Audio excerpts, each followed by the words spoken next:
చూడండి, బైబిల్‌లో కీర్తనలు 23 అధ్యాయం మొదటి వచనం ఈ విధంగా ఉంది. అక్కడ దావీదు మహారాజు ఈ విధంగా చెప్తాను, యెహోవా నా కాపరి, నాకు ఏ లోటు లేదు. ఏమంటున్నాడు అంటే, ఆయన చూడండి, ఆయన గొర్రెల కాపరి ఆయన. గొర్రెల కాపరి, నా యెహోవాయే నా కాపరి.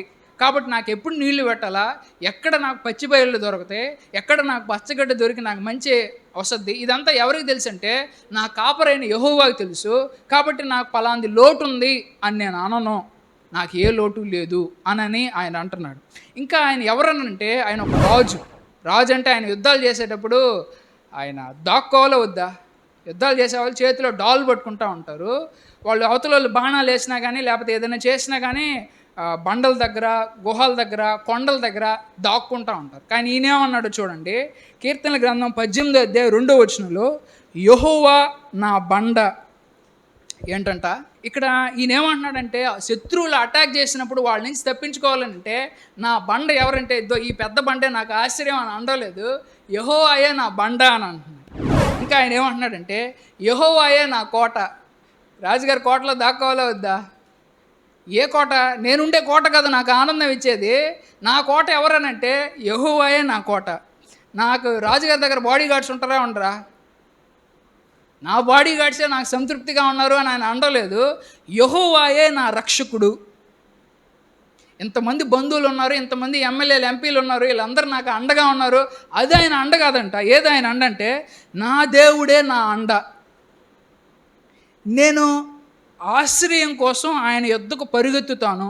అంటే కష్టం వస్తే ఎవరి దగ్గర పరిగెత్తుతాడంట? ఫలానా బంధువు సహాయం చేస్తాడు, నా బంధువు దగ్గరికి కాదు. నేను ఆశ్రయం కోసం ఆయన యొద్దకు పరిగెడతాను. దేవుడు నా డాలు.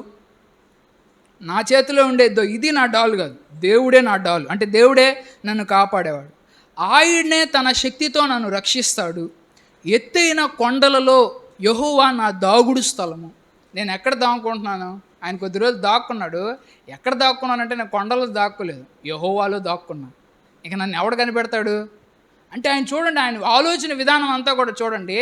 ఇక నాకు పలాంది ఉంటే అప్పుడు నేను సంతృప్తిగా ఉంటానని ఆయన అనలేదు.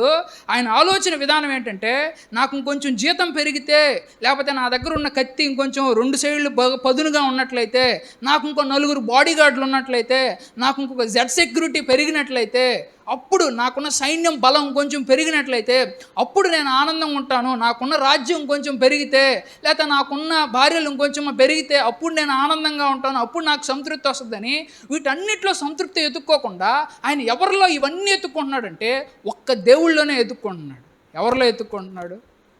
యెహోవాయే నా కాపరి అంటున్నాడు, నాకే లోటు లేదంటున్నాడు. యెహోవాయే నా బండ అంటున్నాడు, యెహోవాయే నా డాల్ అంటున్నాడు. యెహోవాయే అన్నీ యెహోవాయే. యెహోవా సరిపోతాడా అన్నిటికీ?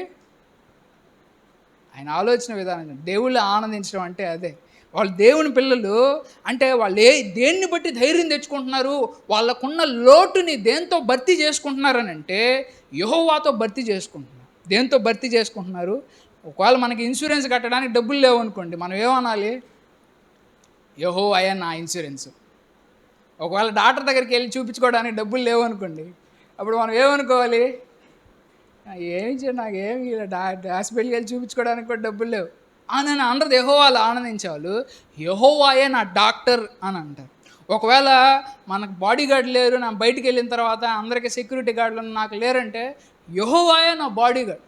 అందరికి బయట వాచ్మ్యాన్లు ఉన్నారు, మా ఇంటి ముందు వాచ్మ్యాన్ లేరు, అందరికి కుక్క ఉన్నారు, మా ఇంట్లో కుక్కలు లేరు, ఎవరు నాకు కాపలానంటే యెహోవాయే మా ఇంటి ముందు వాచ్మ్యాన్, ఆయనే నాకు కాపలా. అంటే ఆయన ఒక్కడు ఉంటే చాలు, మొత్తం అంతా కూడా సరిపోద్ది. ఆయన ఇంకా ఇవ్వలేదంటూ కూడా ఏది కూడా ఉండదన్నమాట. యెహోవాయే నా ఇంతమంది క్లయింట్స్ వస్తే అప్పుడు నా బిజినెస్లో ఎక్కువ కాంట్రాక్ట్స్ వస్తాయి, మంచిదే. అసలు ఏ కాంట్రాక్ట్ లేకపోయినా మనం ఎవరిని కాంట్రాక్టర్ అనుకోవాలంటే యెహోవాయే నా కాంట్రాక్ట్, యెహోవాయే నా కస్టమర్, యెహోవాయే నా బలం. ముసలోళ్ళకి బలం ఎక్కడి నుంచి వస్తుంది? బైబిల్లో ఉన్న కొంతమంది ముసలోళ్ళు వాళ్ళు ఇట్లా అనుకున్నారు, యెహోవాయే నా బలం అని. అంటే వాళ్ళు ఇంకొంచెం ఆరోగ్యం ఉంటే అప్పుడు నేను ఆనందంగా సంతోషంగా ఉంటానని వాళ్ళు ఎవరు అనుకోవట్లేదు. కొంతమందికి తండ్రి లేడు, యెహోవాయే నా తండ్రి. కాబట్టి యెహోవా ఒక్కడు సరిపోతాడు మనిషికి. కాబట్టి అదుంటే సంతోషిస్తాను, ఇదుంటే సంతోషిస్తానని మనం అనుకుంటే భూమి మీద ఏ లోటు అనేది ఎప్పుడూ ఉండదు. అది మనం గుర్తించలేదనుకోండి, మన జీవితంలో సంతృప్తి అనేదే రాదు. చివరిగా ఒక ఎగ్జాంపుల్ చెప్పి నేను ముగిస్తాను. బైబిల్‌లో రూతు అనే ఆమె ఉంది. ఎవరామె? రూతు అనే ఆమె. ఆమెకి ఒకసారి నయోమి అనే ఆమె ఇజ్రాయెల్ దేశంలో ఉంది. ఇజ్రాయెల్ దేశంలో నుంచి పక్క దేశానికి వెళ్ళింది. పక్క దేశానికి వెళ్ళిన తర్వాత వేరే అంటే ఇక్కడ కరువొచ్చిందని జెప్పి ఈ నయోమి గారు అవతల సైడ్‌కెళ్ళిన తర్వాత ఆమెకి ఇద్దరు కొడుకులు, ఒక భర్త ఉండేవాడు. అవతలికెళ్ళిన తర్వాత తన భర్త చచ్చిపోయాడు. తన ఇద్దరు కొడుకులు కూడా చనిపోయారు. ఇక మిగిలుండేది ఆ కొడుకులకి పెళ్లి చేసినందువల్ల కలిగినటువంటి ఇద్దరు భార్యలు మాత్రమే ఉన్నారు. అంటే ఇద్దరు భార్యలున్నారు. అయితే ఆ విధంగా ఇంకా ఆడ్నుంచి ఇంక ఈడెందుకు నాకెవరు లేరు. ఆడన్నా మా బంధువులు ఎవరో ఒకరు ఒక పూట పెడితే తింటా, లేదంటే చచ్చిపోతా అని అనుకోని ఆమె ఆడ్నుంచి ఇంక వచ్చేయాలని అనుకుంది. అయితే ఆమె ఆడ్నుంచి ఈడకి తిరిగి వచ్చేసేటప్పుడు వాళ్ళ ఇద్దరు కోడళ్ళకి ఒక ఆఫర్ ఇచ్చింది. ఏంటి ఆ ఆఫర్ అనంటే, "అమ్మా నేను ముసలితనంలో ఉన్నాను. నన్ను మీరు చూడకపోతే ఇంకెవరు చూస్తారు? ముసలితనంలో చూడండమ్మా అనని ఆమె ఆలోచించలేదు. అంటే ఆమె స్వార్థం కోసం ఆలోచించలేదు. ఆమె ఎట్లా ఆలోచించిందంటే, "అమ్మా నా కోసం ఎందుకు? నా దేవుడు ఇటు చేసాడు. సరే ఏదో అయిపోయింది. మీ పాటికన్నా మీరు పోయి ఎంజాయ్ చేసి హాయిగా బతకండమ్మా" అని చెప్పానంటే, వాళ్ళల్లో ఒక కోడలొచ్చి ఓకే నేను వెళ్ళిపోతానని చెప్పి వెళ్ళిపోయింది. ఇంకో కోడలు ఏమనిందంటే ఆగిపోయి, "లేదత్తా నువ్వెక్కడుంటే అక్కడికొస్తా. నీ దేవుడే నా దేవుడు. నీకు ఎవరి జనాల్లో వాళ్ళే నా జనులు. నీకు ఎవరి బంధువులో వాళ్ళే నా బంధువులు" అనని చెప్పి ఆమె నీ దేవుడే నా దేవుడు అని చెప్పేసేసి వాళ్ళు తిరిగి వాళ్ళ సొంత ఇంటికి, పుట్టింటికి వెళ్తే ఎన్నో ఆనందాలు ఉంటాయా ఉండవా? తనను పోషించుకోలేనటువంటి అత్త నన్నెలా పోషిస్తది? ఈ అత్తతో పాటు వెళ్తే ఈ అత్తను పోషించడానికి నాకింకా ఎక్కువ కష్టం వస్తుంది. అవునా కదా? ఈ అత్తతో ఎట్టెళ్తావబ్బా? అనని వేరే కోడలు ఆలోచించి వెళ్ళిపోయింది. కానీ ఈమె ఈ కష్టాలన్నీ ఎందుకని ఆమె ఆలోచించలేకపోయింది? ఆమె తెలివి తక్కువగా అయిందంటారా? లేదు, ఆమె తెలివి తక్కువ కాదు. ఆమె ఎవరి మీద నమ్మకం అనంటే యెహోవా మీద నమ్మకం. ఎవరి మీద నమ్మకం? నీ దేవుడే నా దేవుడు. కాబట్టి ఆమె అక్కడి నుంచి ఇక్కడికొచ్చేసింది. వచ్చి ఏం పని చేసిందంటే, పొలాల్లో పడేటువంటి ఆ చిన్న చిన్న వడ్ల గింజలుంటాయి గదా! ఆ వడ్ల గింజలు ఏరుకుంటూ బతుకు స్టార్ట్ చేసింది. తర్వాత గొప్ప స్థాయికి దేవుడు ఆమెను హెచ్చించాడు. అంటే ఆమె కరేజ్ చూడండి. ఆమె ధైర్యం ఎక్కడి నుంచి వచ్చింది? నీ దేవుడే నా దేవుడత్తా. ఏం దేవుడత్తా మీ ఇంట్లో ఉన్న ముగ్గురు మగాళ్ళని చంపేశాడు. అట్టాటి దేవుడా అని ఆమె అనలేదు. ఆమె ఒక చెడ్డ సంఘటన జరిగినప్పుడు కూడా ఒక దేవుళ్ళో ఉన్న శక్తిని ఆమె గుర్తించడంలో ఏమాత్రం కూడా ఆమె వెనకడుగేయలేదు. ముగ్గురు మగాళ్ళనే చంపేసిన దేవుడు మనల్ని ఎట్ట పోషిస్తాడత్తా ఆమెను అనలేదు. ఎందుకంటే ఆమె యెహోవాలో ఆనందించడం నేర్చేసుకునింది అప్పటికే. కాబట్టి యెహోవాని ఆమె దూరం చేసుకోలేదు. అందుకే దేవుడు ఆమె కడుపులో పుట్టడానికి ఇష్టపడ్డాడు. వాస్తవానికి దేవుడు ఇశ్రాయేలు వాళ్ళ స్త్రీల ఆడవాళ్ళ కడుపునే పుట్టాలి. కానీ ఈమె బయట నుంచి వచ్చిన మోయాబు దేశస్తురాలు ఆమె గర్భాన్ని కూడా వాడుకున్నాడు ఆయన భూమి మీద పుట్టడానికి.